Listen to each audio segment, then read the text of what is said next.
নমস্কার, আমি বাংলার মামাটি মানুষকে অনেক আমার প্রণাম, সালাম, জোহার এবং জয় জিনেন্দ্র। আমি সব কিছু জানাচ্ছি। সত শ্রী আকাল জি। আপনারা সকলে ভালো থাকুন, সুস্থ থাকুন। আপনাদের প্রতি আমরা খুব কৃতজ্ঞ।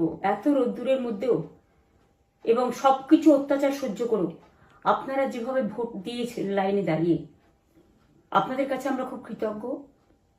আমি আমার কর্মীদের কাছেও খুব কৃতজ্ঞ, যারা জীবনপণ লড়াই করে অনেক অত্যাচার সহ্য করে সেন্ট্রাল ফোর্স এবং এখানকার ফোর্স সবার যৌথ অত্যাচার সহ্য করেও টোটাল সমস্ত machinery government of India, prime minister, home minister থেকে শুরু করে পুরো গভর্নমেন্ট অফ ইন্ডিয়া এবং 19টা রাজ্যের বিজেপি নেতাদের এবং অর্থ ভাণ্ডার, শক্তির ভাণ্ডার, বন্দুকের ভাণ্ডার নিয়ে যারা বাংলার মানুষকে জব্দ করতে চেয়েছিলেন, জব্দ তারা কিন্তু ভোট বাক্সে হয়ে গেছে।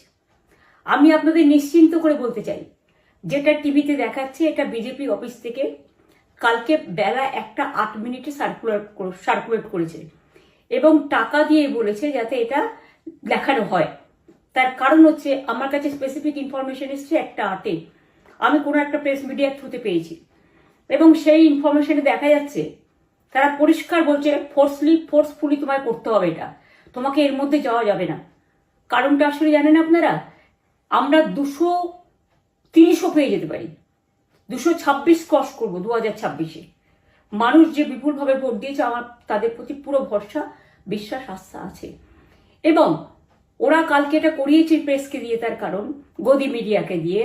তার কারণ হচ্ছে, ওরা তো আপনারা জানেন ইডি, সিবিআই, ইনকাম ট্যাক্স সবাইকেই চমকায় এবং সেন্ট্রাল ফোর্সের ব্যবহার কাল করেছে এবং তাতে যে নতুন পুলিশগুলো অ্যাপয়েন্টমেন্ট হয়েছিল, যারা আমার হাতে ছিল না, তারা ভীষণ মেয়েদের মেরেছে, বাচ্চাদের মেরেছে। যে ভদ্রলোক উদয়নারায়ণপুরে ভোট দিতে গিয়ে মারা গিয়েছে, আমি তার শোকাহত পরিবারকে সমবেদনা জানাবার ভাষা আমার নেই, কিন্তু পরিবারটার পাশে আমরা থাকবো। এবং যে তৃণমূল কংগ্রেস কর্মীরা এমনকি সাংবাদিকদেরও মেরেছে, আমি যেখানে ছিলাম ভবানীপুরে চক্রবেড়িয়ায়, আমি বাচ্চাদেরও মেরেছে, মহিলাদেরও মেরেছে, একতরফা মেরেছে। যাদের তৃণমূল কংগ্রেসরা জীবন দিয়ে লড়াই করেছেন, মার খেয়েছেন, তবুও তারা এলাকা ছেড়ে যাননি।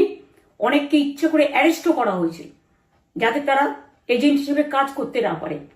বিশেষ করে ভাটপাড়া, জগদ্দল, নোয়াপাড়া, এরকম অনেকগুলো জায়গা আছে। এমনকি আমাদের এখানেও ভবানীপুরে সারা রাত ধরে রেড হয়েছে। আমি সারা রাত 2 দিন ধরে দুরাত ঘুমাইনি।